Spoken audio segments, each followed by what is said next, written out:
Kabanata 631. Hindi maraming kabataan ang makapagtatag ng negosyo at maging matagumpay tulad mo. Ang aking anak ay tungkol sa kasing edad mo, pero lagi siyang nasa phone o naglalaro sa bahay. Hindi man lang siya makakakuha ng trabaho. Pinalaki namin siya sa wala sa lahat ng mga taon na ito, reklamo ng driver. Ang tanging nagawa ni Jared ay ngumiti habang nakikinig sa mga reklamo. Hindi niya alam kung ano ang sasabihin. Bawat pamilya, nagkaroon ng sariling mga problema. Pagkatapos ng lahat, kahit may mga magulang siyang nagmamahal sa kanya, gusto niya talagang malaman, sino ang kanyang mga biolohikal na magulang. Habang nagdadaldala ng driver, biglang dumaan ang dalawang Land Rover sa taxi. Mabilis silang nagmaneho, na pinalipad ng taxi driver ang sasakyan dahil sa gulat.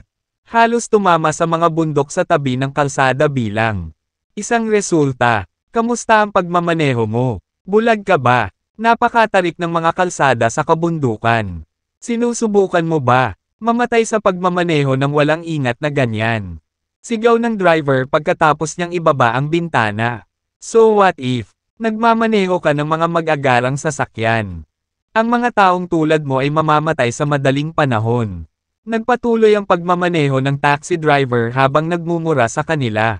Gayunpaman, huminto ang Land Rovers sa gitna ng kalsada. Ang mga sasakyan ay huminto ng magkatabi.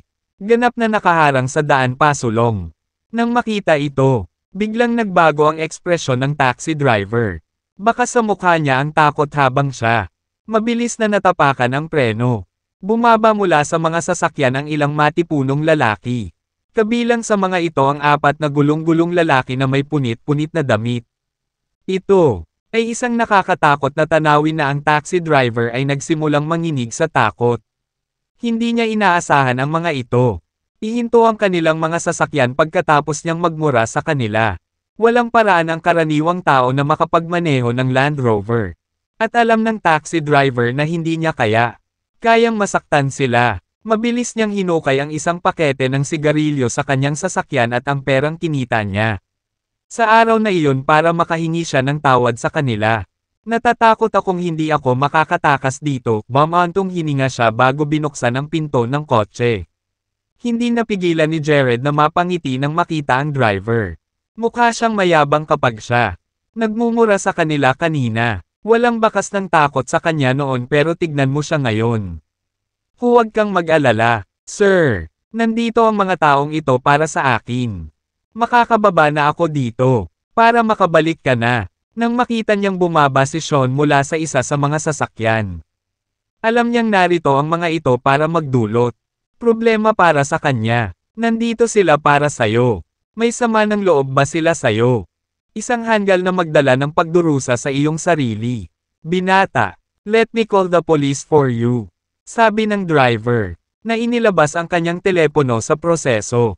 Hindi na kailangan. I can handle this myself. Sabi ni Jared na mabilis na pinigilan sa pagtawag. Ito ay walang silbi. Tumawag ng pulis sa mga taong katulad nila. Pagkatapos, kumuha siya ng halos 10,000 sa kanyang bulsa at inihagis ang pera sa dashboard ng taxi. Basta, kunin mo ang pera at umalis ka na. Ginoo. Mabilis na ikinaway ng driver ang kanyang mga kamay para tanggihan ng makita kung magkano ang pera na ibinigay sa kanya. Hindi.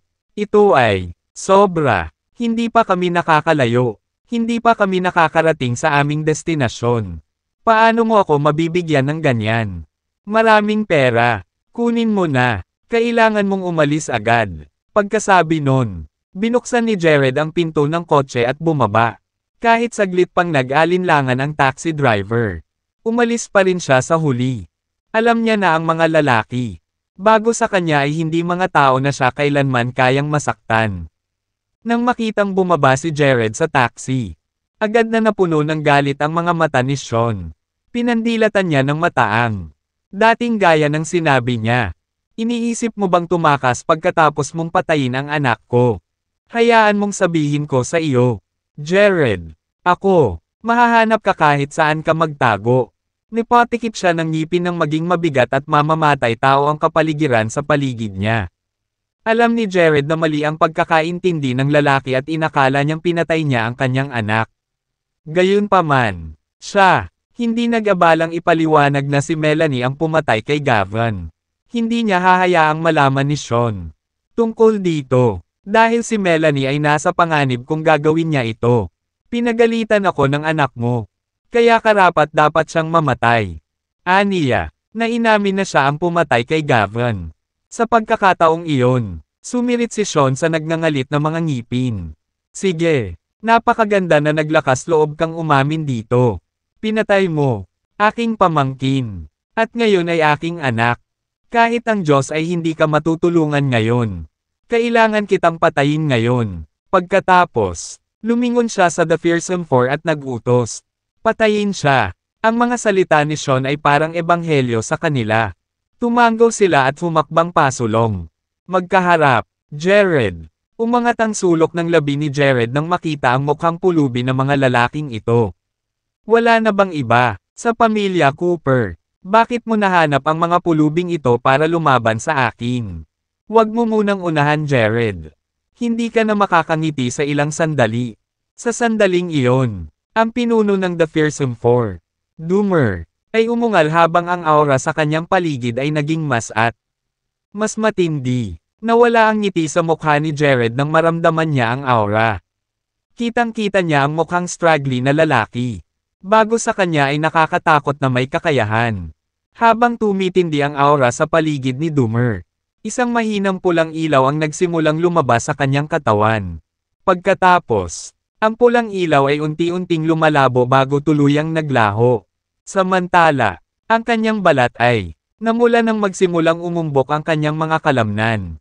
Siya ay humakbang pasulong, niyugyug ang mga bundok sa kanilang paligid. Ang proseso, at nag-iwan ito ng bakas ng paa sa lupa sa ilalim niya. Si Jared, ang mga katawan ng Fearsome Four ay walang pinagkaiba sa metal. Sa totoo lang, maaaring maging ang kanilang mga katawan mas malakas kaysa metal. Ang aming pamilya ay nagpapakain sa kanila ng mga table tasks sa loob ng maraming taon na sila ay karaniwang immortal ngayon. You only have death as an option. Mayabang na sabi ni Sean habang nakaupo sa kanyang mataas na kabayo. Nanatiling tahimik si Jared. Ngunit nasabi na niya na silang apat ay napakahusay sa martial sining. Nang makitang uminom siya ng tabletang pampatanggal ng katawan kanina.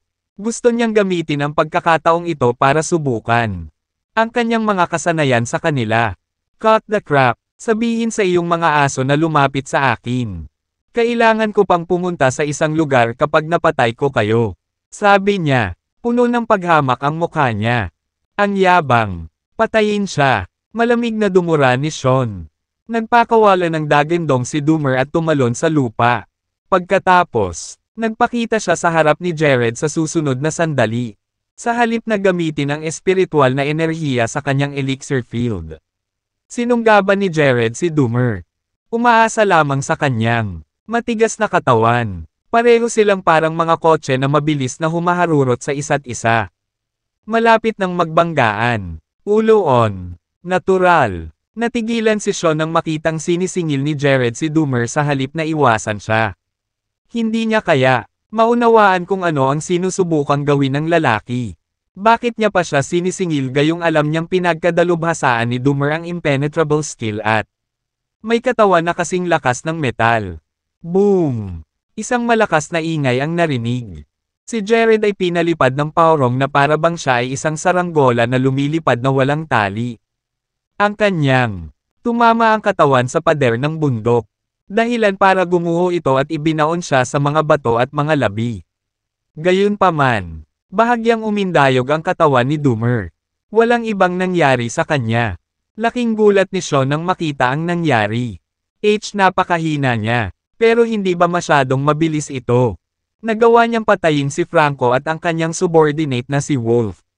Walang paraan na siya ay isang karaniwang manlalaban. Paano ang posible bang mamatay siya ng ganon kadali?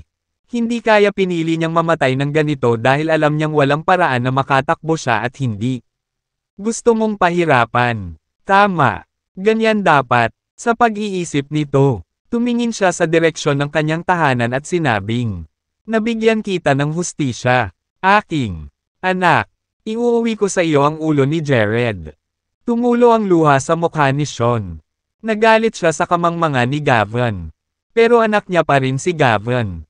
After lahat, natural lang na malungkot siya na patay na ang kanyang anak.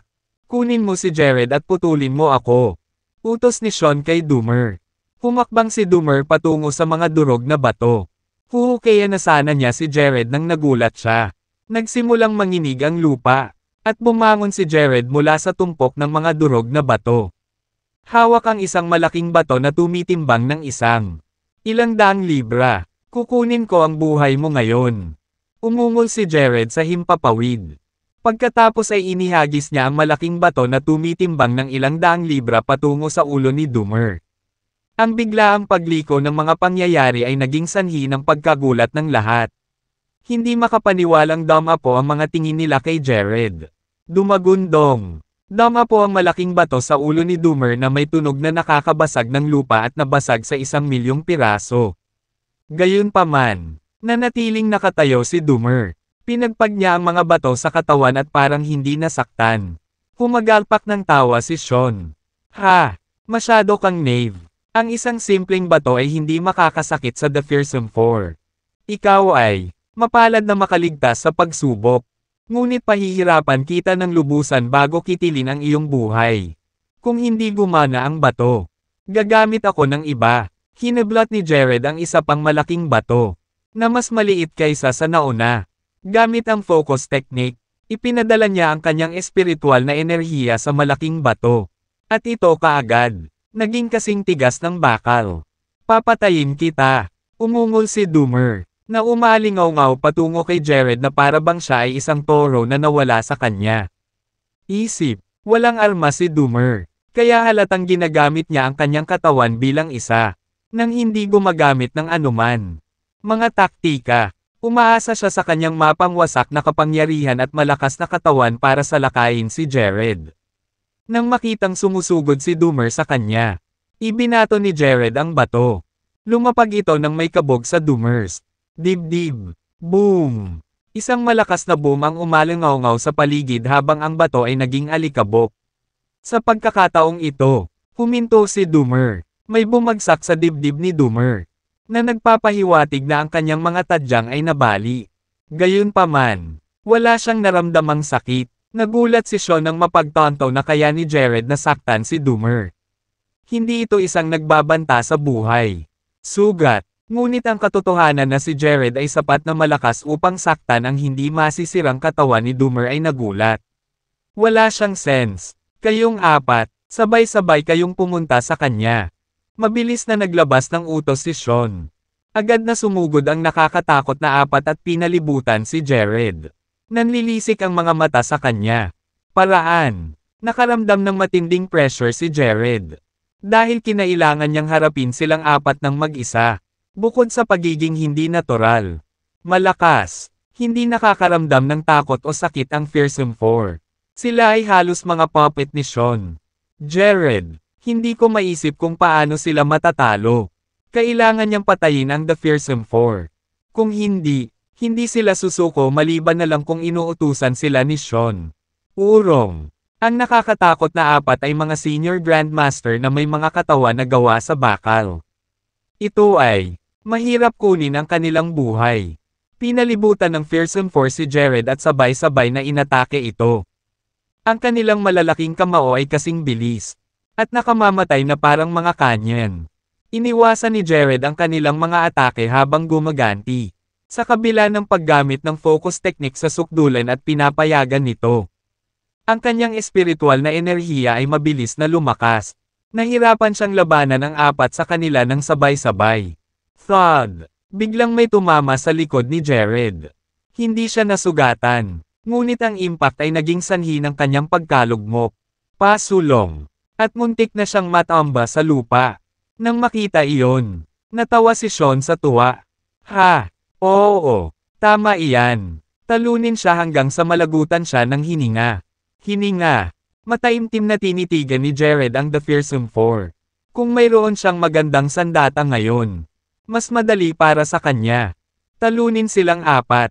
Oras na para makuha ang sarili ng angkop na sandata o panganib na nasa isang hindi magandang posisyon bago ang Fearsome 4. Napawang mga Senior Grandmaster.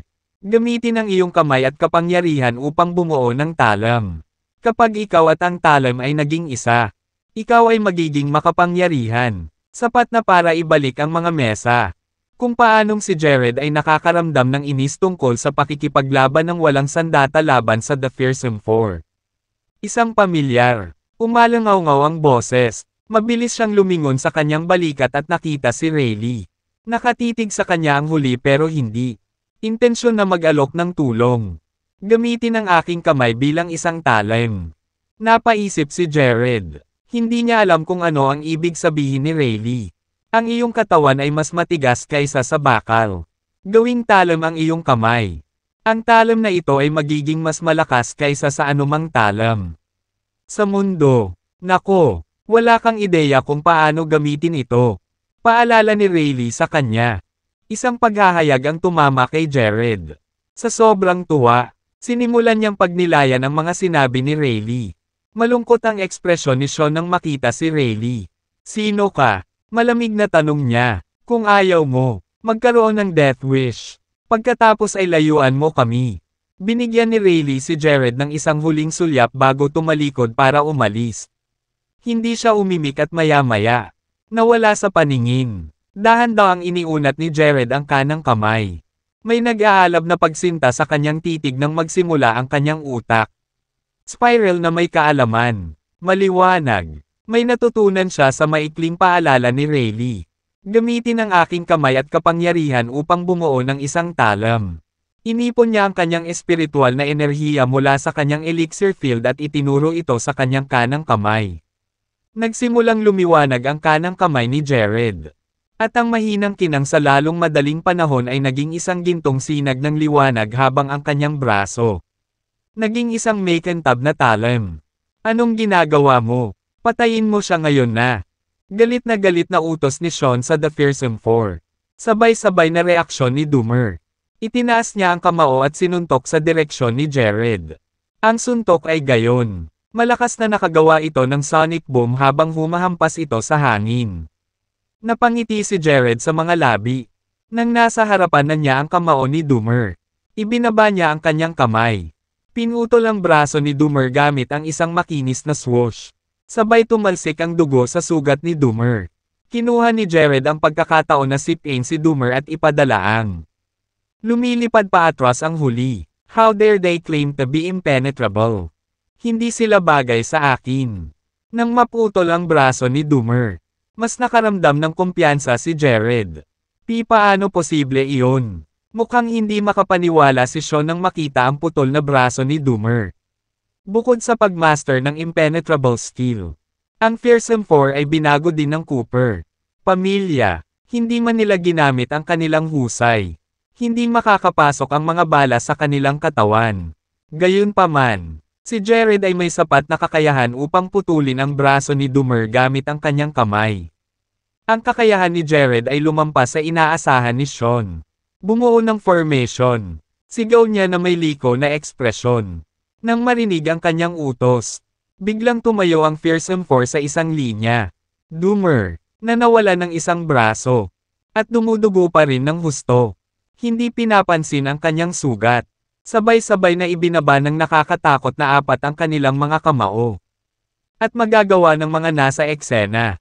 Pakiramdam ang espasyo nanginginig sa ilalim ng kanilang puwersa. Isang suntok, dalawang suntok, tatlong suntok. Pagkatapos ng 8 suntok, isang kakaibang eksena ang naganap. Isang napakalaking kamao ang lumitaw sa himpapawid at isang sinag ng liwanag ay sumabog sa labas nito.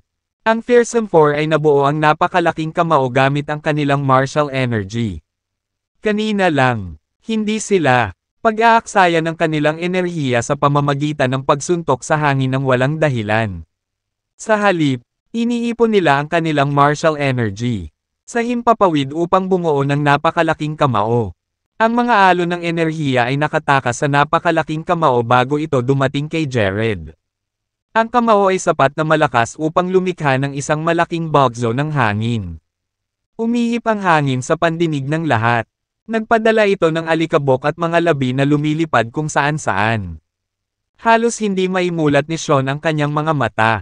Agad siyang napaatras ng ilang hakbang at tinitigan ng masama si Jared. Jared, tingnan natin kung paano ka makakaligtas dito. Naningkit ang mga mata ni Jared habang pinagmamasdan ang pagbaba ng Kamao mula sa langit. Dahan-dahan niyang itinaas ang kanang kamay at naapakan sa lupa. Basag, basag, basag. Lumitaw ang mahahabang bitek at kumalat sa buong kalsada. Lumaki ang mga bitek at naipasok niya ang buong Kamao sa puwang. Sa pagtingin sa mga bitek sa lupa, si Sean ay hindi na mahiyain. Ang kanyang ekspresyon ay naging kasing madilim. Hulog. Si Jared ay maaaring magdulot ng ganitong kalaking pinsala sa isang pagtapak lamang ng kanyang paa. I wonder kung gaano siya kalakas. Bago pa makapag-react si Sean, isang malaking boom ang tumusok sa hangin. Tumalon si Jared sa lupa at ginamit ang sarili niya. Kamao upang hampasin ang dambuhalang Kamao. Isang nakakasilaw na sinag ng liwanag ang sumikat at nawala sa isang iglap. Kasunod ng pag-atake ni Jared. Ang dambuhalang Kamao ay durog na durog. Ang mga labi nito ay nakakalat sa apat na hangin. Sa kabila nito, tumanggi ang The Fearsome Four na sumuko. Sinuntok nila ang hangin ng paulit-ulit upang matipon ang kanilang enerhiya at bumuo ng isa pang dambuhalang Kamao. Halos maubos na ni Jared ang kanyang espiritual na enerhiya mula sa pagdurog sa napakalaking Kamao. Kaka-rating lang niya sa lupa kapag ang isa pang Kamao ay dumating para sa kanya. Itinaas ni Jared ang kanyang ulo at pinanood ang napakalaking Kamao na dumating sa kanyang harapan sa isang kisap mata. Naikuyom niya ang kanyang panga at ginamit ang kanyang katawan upang makayanan ang suntok. Boom! Ang banggaan ay parang may bombang bumagsak sa lupa at sumabog sa impact. Mula sa malayo, naramdaman ni Sean ang pagyanig ng lupa. At ang pagsabog ng enerhiya ay nagdulot ng mga bato. Umiikot sa hangin. Ang impact ng banggaan ay nag-iwan ng crater na ilang metro ang lapad sa lupa. Tumayo si Jared sa gitna. Ang bunganga. Punit-punit ang kanyang damit. Nakitang-kita ang kanyang tan skin. Sabay takbo ni Sean patungo sa gilid ng bunganga. Gusto niyang makita kung si Jared ay nadurage sa A. Pulp mula sa suntok, ngunit sa kanyang pagkadismaya. Buhay pa si Jared at nakatayo sa gitna ng bunganga. Siya, mukhang ayos lang. Maliban sa mga punit niyang damit, walang nakikitang sugat sa kanyang katawan. Sinuri ni Jared ang kanyang gusot na sarili. At tuwang-tuwa ang kanyang puso. Mas malakas ang katawan ko sa inaakala ko. Hindi. Nagtataka ang isang energy cultivator na naranasan ni Rayleigh na nahirapan para makuha ang body quenching tableta. Dahan-dahang tumangala si Jared at nag-flash ng malawak na ngiti sa direksyon ni Sean. Dahilan para bumagsak ang alon ng galit. Sa pamamagitan ng pagkatao ni Sean. Walang silbi. Kumpol ng mga walang kwentang tanga. Patuloy na bugbugin siya hanggang sa mamatay siya. Sumabog si Sean. Inipon ng Fearsome Four ang kanilang martial energy at naghagis ng mga suntok sa hangin. Dumagundong. Isang malaking Kamao ang muling bumaba mula sa langit. Hindi kumikibo si Jared at tiniis ang malakas na suntok. Nangdama po ang Kamao sa katawan ni Jared. Wala siyang naramdamang sakit habang kumakalat ang nakaka-relax na sensasyon sa kanyang katawan. Sa halip, mukhang habang hinahasa ko ang aking katawan. Mas magiging hindi masisira ito pagkatapos kong magsimula. Paglilinang. Dahil sa lakas, lumalim ang bunganga. Matapos maalis ang alikabok, si Sean, na nakatayo sa gilid. Napagtanto na nakatayo pa rin si Jared sa gitna ng bunganga. Nakatingin sa kanya si Jared. Halata ang paghamak sa kanyang titig. Og, halos mawala ito kay Sean. Mga walang kwenta kayong lahat. Nagugutom ka na ba? Ilabas mo ang iyong buong kapangyarihan. Sa kanyang utos, nagpatuloy ang The Fearsome Four sa pagsuntok sa hangin. Maya-maya, basang-basa na ng pawis ang likod nila. Dahil halos maubos na nila ang kanilang martial energy. Humihina ang mga naglalakihang kamaong kanilang nabuo sa bawat pagtatangka. Sean, ginutom mo na ba silang apat? Mapanuksong tanong ni Jared mula sa kinatatayuan niya sa gitna. Ang bunganga. Namumula ang galit sa utak ni Sean. Uutusan na sana niya ang The Fearsome Four na ipagpatuloy ang kanilang pag-atake ng huli niyang napagtantong bumagsak sila sa lupa. Ang nakakatakot na apat ay kanyang mga pupe at nakikinig sa kanyang bawat utos hanggang sa maubos nila ang kanilang mga utos. Martial energy at namatay. Dati, hindi sila tumitigil sa pag-atake kay Jared. Ngayon na sila ay gumuho. Ito, halatang patay na sila, dahil sa pagkamatay ng Fearsome Four. Nanambalik ang katinoan ni Sean. Bumalatay ang pagkabalisa sa kanyang mga tingin. Ang Fearsome Four ay ang trump card ng pamilya Cooper. Ngunit ngayon na sila ay namatay. Pagod sa utos ni Sean. Alam niyang hindi ito hahayaan ng kanyang kuya. Nanghihinayang si Sean. Dapat alam ko na ang The Fearsome Four ay hindi kalaban ni Jared. Gayunpaman, dahil sa pang-asar ni Jared, nawalan ako ng malay. Inutusan ko silang salakayin si Jared nang walang tigil at naging sanhi ng kanilang pagkamatay dahil sa pagod. Sa sandaling iyon, tumalon si Jared mula sa bunganga pagkatapos ng mahabang katahimikan. Nang makita niya ang mga katawan ng The Fearsome Four sa lupa, hindi niya napigil ang tumawa. Malakas. Ha! Akala ko makakasama ko ang The Fearsome Four mag-train. Pero patay na sila. Ginawa. Mamatay sila pagkatapos maubos ang kanilang martial energy. Ang mapanuksong salita ni Jared ay naging sanhi ng panginginig ni Sean sa galit. Ang huli ay umabot sa kanyang baywang at naglabas ng letigo na espada. Jared Chance, papatayin kita ngayon. Ibinato ni Sean ang kanyang whip sword, na naging hindi mabilang na anino ng espada na nakapalibot kay Jared. Flang! Flang! Flang! Pagkatapos ng sunod-sunod na tunog ng pag-aaway ng metal, nagmamadaling umatras si Sean ng 2 hakbang. Ang kamay niya na may hawak na letigo.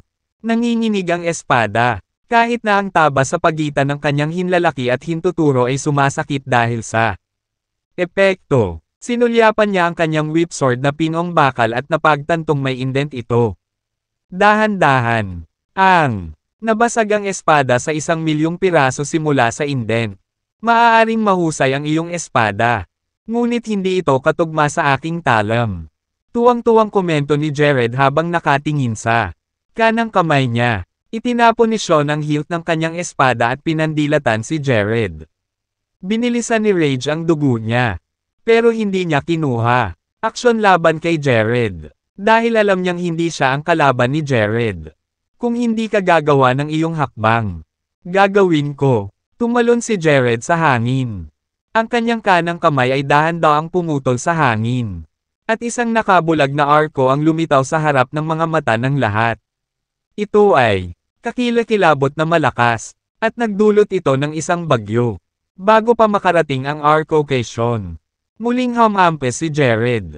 Makalipas ang ilang dosenang strike, dumilim na ang langit. Binalot ng husto ng mga arko si Sean. Imposibleng makatakas si Sean dito. Gayunpaman, hindi siya nagpaplanong tumakas, dahil inihanda na niya ang kanyang sarili upang harapin ang kanyang kamatayan. Boom! Sa isang nakakabinging dagandong, muling humampas si Jared, at isang malaking bangin ang lumitaw sa tabi ni Sean. Mga ulap ng tumaas ang alikabok, tinakpen si Sean sa loob. Dahan-daang bumagsak si Jared sa lupa. Tumutulo ang pawi sa kanyang noo at bumagsak sa lupa kanina. Sumanga. Ang huling welga ay naubos ang espiritual na enerhiya ni Jared. Kaya't hindi na niya maiwagayway ang kanyang talam. Dahan-dahan. Namuo ang alikabok at napakita ang figure ni Sean. Buhay pa siya, dahil hindi binawian ng buhay ni Jared. Sa kabila ng nakaligtas sa pagsubok, si Sean ay nasugatan ng makapangyarihang mga arko. Ang kanyang damit ay punit-punit. Parang kay Jared lang. Hindi mo ba ako papatayin? Gulat na tinitigan ni Sean si Jared. Ang welga ng huli ay may sapat na kakayahan upang basagin siya sa mga piraso. Pabayaan. Patayin siya. Gayunpaman, iniligtas ni Jared ang kanyang buhay. Dahil ang mga arko ay tumama lamang sa lupa sa paligid niya. Gayunpaman, siya ay malubhang nasugatan. Parang dinurog ang mga buto niya. Sa kabila ng lahat ng kanyang lakas, siya, halos hindi makatayo sa kanyang mga paa. Hindi kita papatayin. Para makapag-scram ka, kung gusto mong maghiganti sa akin. Pwede mong gawin iyon. Kahit kailan. Pero hindi ka makakaligtas sa susunod nating laban. Malamig na sagot ni Jared. Tumingin si Sean kay Jared ng matagal bago tumalikod para umalis. Sumakay siya sa isang kotse at pinatungan ang sahig. Accelerator. Pinagmasdan ni Jared ang takbo ng sasakyan at hingal na hingal. Kung hindi ako nagsimulang magtanim. Nakilala ko na ang aking kapahamakan ngayon. Ungol niya nang makita ang kanyang nakalantad. Balat, kahit na hindi mga puppet silang apat. Matutugunan mo pa rin ang iyong kapahamakan sa kabila ng iyong paglilinang. Biglang sumulpot si Rayleigh na may suot na damit sa mga kamay. Halos hindi maitago ni Jared ang hindi makapaniwala. Kaya hindi umalis si Rayleigh. Nagtago siya at pinagmamasdan ako. Buong panahon. Bilasan mo at magbihis. Inihagis ni Rayleigh ang mga damit kay Jared. Hindi ka makakaasa sa katawan mo.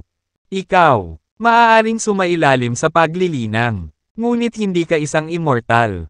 Kung hindi puppet silang apat ay hindi kontrolado ng kanilang isip. Hindi ka magiging kapareha nila. Huwag nang ulitin ito. Sa mukha ng ganap na lakas, kahit na ang mga katawan na gawa sa bakal ay masisira. Dahil doon, umikot si Rayleigh at umalis na sa pagkakataong ito dahil wala sa panganib si Jared. Hoy, Ray! Gustong pigilan ni Jared si Rayleigh. Ngunit wala siyang ideya kung paano haharapin ang huli. Tawagin mo na lang akong Mr. Daragon. You should address me that way. Sagot ni Rayleigh nang hindi lumilingon. Malakas siyang humakbang pasulong. Ginoo, Daragon, tawag ni Jared. Hindi siya sinagot ni Rayleigh at agad na naglaho sa hangin. Napatingin si Jared sa direksyon kung saan nawala si Rayleigh ng matagal. Sa wakas ay naikonekta na niya ang mga tuldok matapos maalala na ang buong pangalan ni Draco ay Draco Daragon. Alam niya, Rayleigh at Draco ay may kaugnayan sa kanyang background. Hindi nagkataon na lahat ng tumulong. Pareho siya ng apelyido. Sigurado siyang naayos na ang lahat. Kinuha ni Jared ang kotseng minamaneho ni Sean dito kanina at pumunta sa Horrington. Pagdating sa Horrington, itinapon niya ang kotse at sumakay ng taxi pabalik sa Dragon Bay. Kaka-rating lang niya sa tuktok ng bundok nang sumalubong sa kanya ang matinding pag-agos ng espiritual na enerhiya. Bilang siya, binuksan niya ang pinto. Napagtanto niyang naghatid muli si Tessa ng isang truck ng mga espiritual na bato. Nagkaroon ng note na nakadikit sa pinto. At ang maselang sulat kamay ay nagpapahiwatig na ito ay sinulat ni Tessa. Sinabi sa kanya ni Tessa na tumitigas na ang mga bato sa akin. Kaya baka matagalan bago niya magawa. Maghatid ng isa pang truck na puno ng mga bato. Kumunat ang noo ni Jared matapos basahin ang note. Ang espiritual na gamot at espiritual na mga bato ay bumababa. Bilang kanya, ang mga kakayahan ay lumago. Kailangan niya ng higit pang espiritual na enerhiya. Matapos putulin ang papel, pumasok si Jared sa bahay. Balak niyang maligo at nagpapahinga nang tumawag si Josephine. Sinagot naman agad ni Jared ang tawag. Josephine, bakit mo ako tinatawagan ng ganitong oras? Dumidilim na. At bihira na siyang tawagan ni Josephine ng ganitong gabi. Kung hindi kita tinawagan, hindi mo man lang sasabihin sa akin na nakabalik ka na. Ayaw mo akong makita ha? O ginawa, may tinatago kang babae sa bahay at ayaw mong malaman ko pa. Tanong ni Josephine, paano mo nalamang bumalik ako? Naguguluhan si Jared. Hindi niya ipinaalam sa kanya ang tungkol sa kanyang pagbabalik. Gaya ng gusto niya, magpahinga. Ang nakaraang laban sa The Fearsome Four ay naubos ang kanyang lakas. Ha, sa tingin mo ba hindi ko malalaman kung wala kang sasabihin? Mayroon akong mga especially iya sa buong Dragon Bay. Hindi mo kaya, itago mo sa akin ang anumang bagay. Napangisi si Josephine. Ngumiti si Jared nang nagbitiw. Siguradong may nakakita sa aking pagbabalik at ipinaalam kay Josephine ang tungkol dito. Hindi, bakit ko naman itatago sa'yo? Kakaligo ko lang at tatawagan na sana kita. Hindi kita makikilala, kapag nakaamoy ako ng nakakadiri. Pwede ba? Wala akong tiwala sa iyo. Medyo pabiro na sabi ni Josephine. Siguro may nakilala kang ibang babae sa Jadeboro at kinalimutan mo na ako. Kung wala kang tiwala sa akin, puputulan ko na lang ang linya at matutulog na ako. Pagod na talaga ako. Si Jared ay hindi malapit na makipagtalo kay Josephine. Dahil alam niyang nagbibiro ito. Huwag kang magbaba. Pupunta ako sa bahay mo ngayon din. Huwag kang matulog. Dumiretso si Josephine sa Dragon Bay nang hindi pinutol ang linya. Dahil alam niyang hindi siya matutulog. Nagtimpla ng kape si Jared at umupo sa sopa habang hinihintay si Josephine. Sa sobrang bilis, bumukas ang pinto. Dumating na si Josephine kasama si Lisbeth. Tumayo si Jared. Gustong yakapin si Josephine para humingi ng tawad sa kanya.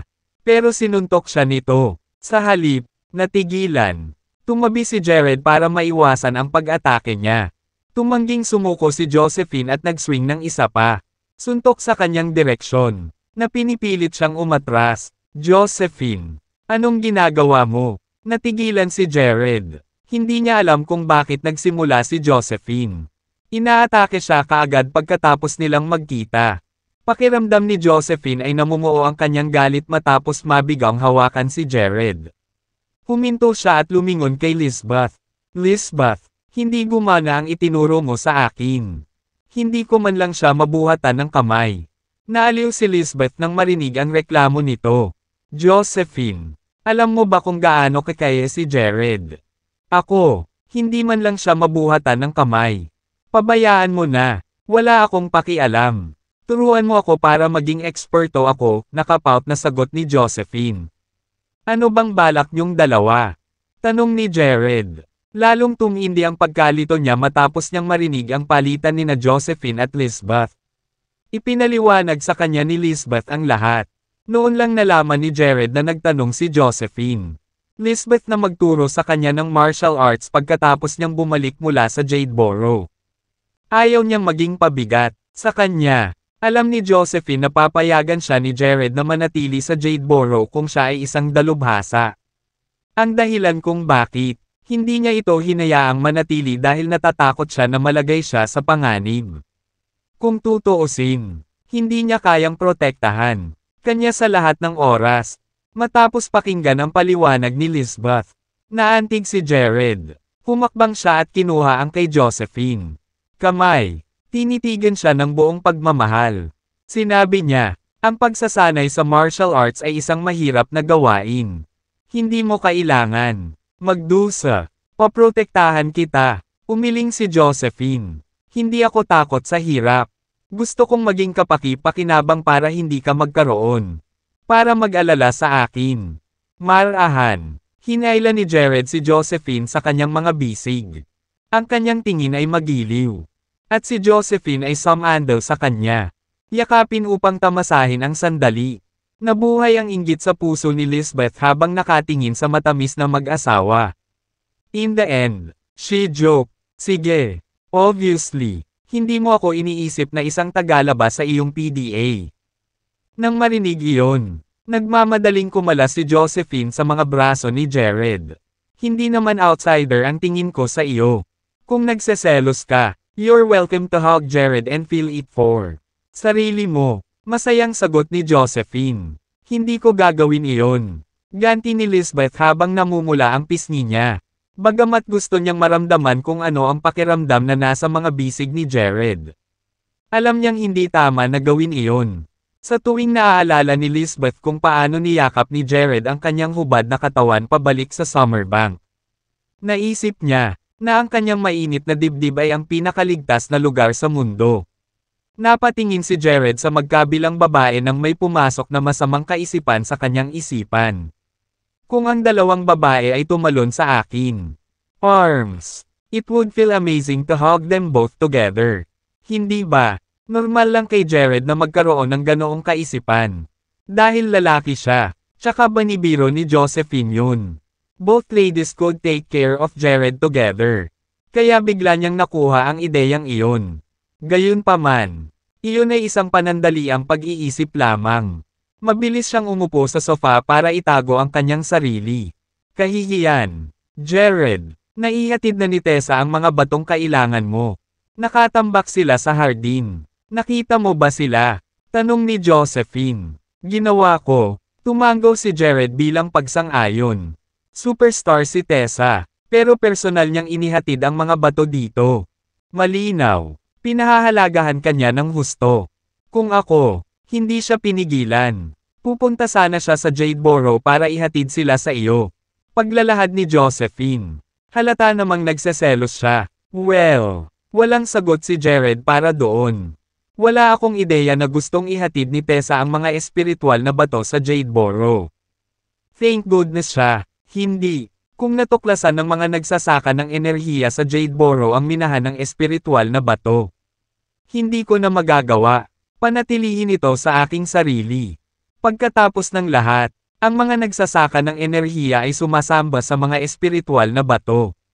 Nanatili sina Josephine at Lisbeth hanggang gabi bago umalis. Sa tulong ni Lisbeth, naghanda si Josephine. Hapunan. At hapunan ay isang kaaya-ayang gawain. Pagkaalis nila, hindi agad natulog si Jared. Pinag-cruise niya ang kanyang mga paa sa kama at ginamit ang focus. Pamamaraan upang makuha ang matinding espiritual na enerhiya na ibinubuga ng mga espiritual na bato. Bago umalis si Josephine, sinabihan niya ito na magbubungkal siya sa mga susunod na araw at hindi na dapat. Kalahati. Maabala. Kaya, sa susunod na mga araw, maaari siyang magtanim ng walang anumang pag-aalala. Gayunpaman, 3 araw pagkatapos simulan ni Jared ang kanyang paglilinang. May malaking nangyari sa Jadeboro at sa mundo ng martial arts.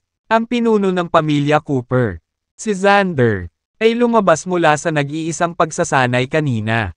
Kaysa sa inaasahan at nag-post ng isang hamon sa martial arts forum ng Chania pagkatapos noon. Na naging sanhi, si Jared na medyo sikat sa Jazz-ona para sumikat sa mundo ng martial arts. Sino itong Jared Chance? Hindi ko pa narinig ang pangalan niya sa martial arts world. Ang isang karapat-dapat sa isang hamon mula sa pamilya Cooper ay dapat na isang makapangyarihang nilalang. Sayang ang meron tayo. Hindi kailanman narinig tungkol sa kanya. Hindi ba siya martial artist? Mage ba siya? O isang mandirigma mula sa ibang bansa? Si Jared Chance ay medyo sikat sa jazz. Dati, tinalo niya si Derek Jantz at ilang grandmaster. Mula sa pamilyang Cooper sa Warriors Alliance Conference na ginanap ni Jazza at Nothana. Maaari itong maging. Sinabing pinag-isa niya ang puwersa ng martial arts ni Jazz-ona. At walang nang ahas na saktan siya. Naniniwala ako kung bakit. Gusto siyang homanin ni Xander Cooper. Ikaw ay mali. Si Xander Cooper ay hindi gaanong libre. Parehong pinatay ni Jared Chance sina Franco at Gavin mula sa Cooper family. Kaya mas maagang lumabas si Xander sa solitary training kaysa sa inaasahan para mag-higanti.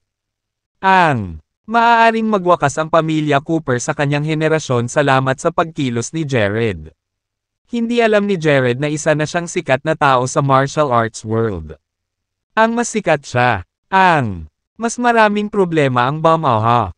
Kung hindi sinuportahan ni na Theodore at Jermaine si Jared sa Jadeboro. Nakapunta na sana si Xander sa Horrington. Kaagad pagkatapos lumabas sa kanyang nag-iisang pagsasanay upang ipaghiganti ang kanyang anak. Ngayong naglabas na ng challenge si Xander. Walang masabi si Jermaine sa kabila ng pagiging leader niya. Senador Porta. Pagkatapos ng lahat, normal para sa mga mula sa mundo ng martial arts na lutisin ang kanilang sama ng loob sa arena. Hindi pwedeng makialam si Jermaine sa negosyo nila. Gayunpaman, si Jared ay sobrang abala sa kanyang paglilinang sa sandaling ito na wala siyang ideya tungkol sa hamon. Ni hindi niya alam na ang buong mundo ng martial arts ay nakatingin sa kanya. Samantala, ang mga martial artist mula sa martial arts world ay nagtipon sa labas ng Dragon Bay. Tommy at sumugod din ang Phoenix dito mula sa Summerbank kasama ang kanilang koponan na binubuo ng ilang daang tao. Hindi sila naabala sa kapangyarihan ng pamilya Cooper o ni Xander. Si Jared ang kanilang Panginoon. At sila, nakikinig sa kanyang mga utos. Handa silang ipagsapalaran ang kanilang buhay para protektahan si Jared. Si Walter, William, at ang alkalde, si Glenn, ay nagpakita rin sa Dragon Bay upang talakayin ang isang solusyon kay Jared. Sa kabila ng pagiging alkalde ni Harrington, hindi nang ahas si Glenn na pumanig kay Jared bago ang pamilyang Cooper na bumati. Mula sa Jadeboro, nagtipon sila sa Dragon Bay na balisa. Ngunit si Jared ay nasa gitna pa rin ng kanyang paglilinang. At walang sino man. Naglakas loob na gambalain siya. Dad, ano ang dapat nating gawin? Tanong ni Josephine. Sa kawalan, hindi niya alam kung sino si Xander. Ngunit sinabi sa kanya ni Lisbeth na si Xander ay isang makapangyarihang nilalang sa mundo ng martial arts. Hindi niya maiwasang mag-alala na baka patayin ni Xander si Jared. Kumalma ka, tingnan mo. Nagtipon-tipon ang mga tao dito para maghanap ng solusyon. Paniniguro ni William sa kanya. Kasalanan ko lahat, kahit isakripisyo ang sarili ko. Sisiguraduhin kong ligtas si Jared. Lisbeth asserted. Handa siyang isakripisyo ang sarili para harangan ang isang nakamamatay na welga para kay Jared kung ito ay hindi. Ang laban ni Xander. Nag-aalalang tinitigan ni Walter ang kanyang apo. Ngunit hindi siya kumibo. Dahil ang mga Granges ang dahilan ng pangyayari. Hindi papatayin ni Jared si Franco kung hindi dahil sa pagliligtas kay Lisbeth. Kung hindi kinuha ni Jared ang buhay ni Franco, hindi maglalabas ng hamon si Xander laban sa kanya. Lahat ay nagsusuot ng mabangis na ekspresyon. At sinundan ng matinding katahimikan. Habang si Jared ay naglilinang pa. Ang magagawa nila ay maghintay. Ginoo, Grange. Wala akong alam sa martial arts world. Kung may nagbigay ng hamon, maaari ba nating huwag pansinin? Ito, bukod dito, hiniling ng lalaki na labanan si Jared sa arena makalipas ang 3 araw. Paano kung kasama pa si Jared? Nag-iisang pagsasanay. Tinanong ni William si Walter. Dahil wala siyang alam tungkol sa mundo ng martial arts. Napabuntong hininga, sinabi ni Walter. Dahil naglabas ng hamon ang kabilang partido. Mapupunta ang reputasyon ni Mr. Chance down the drain sa martial arts world kung hindi niya tatanggapin ang hamon. Higit sa lahat, gagawin iyon. Bigyan si Xander ng dahilan para tugisin si Jared gamit ang kasuklam-suklam na paraan. Bukod kay Mr. Chance, lahat ng tao sa paligid. Kakalag ka rin siya sa gulo. This time, Xander must have issued a challenge because he ran into ilang mga hadlang sa Jadeboro. Kung hindi, direktang hinahabol niya si Mr. Chance. Maliwanag. Ang mga kahihinatnan ng hindi pagtanggap sa hamon ay kakilakilabot. Bilang mga kaibigan at pamilya ni Jared. Maaapektuhan. Natahimik si William sa narinig. Mabangis ang ekspresyon ni Tommy habang ngumuso. Ha! Gaano man ka-impluwensya ang pamilya Cooper at si Xander ay nasa Harrington sila ngayon. Ang teritoryo namin. Mayroon kaming mahigit 1,000 lalaki. Kasama ang aming mga lalaki sa Harrington at ang mga lalaking inilipat namin mula sa Summerbank. Walang paraan ang mga Cooper. BR match, deklara niya.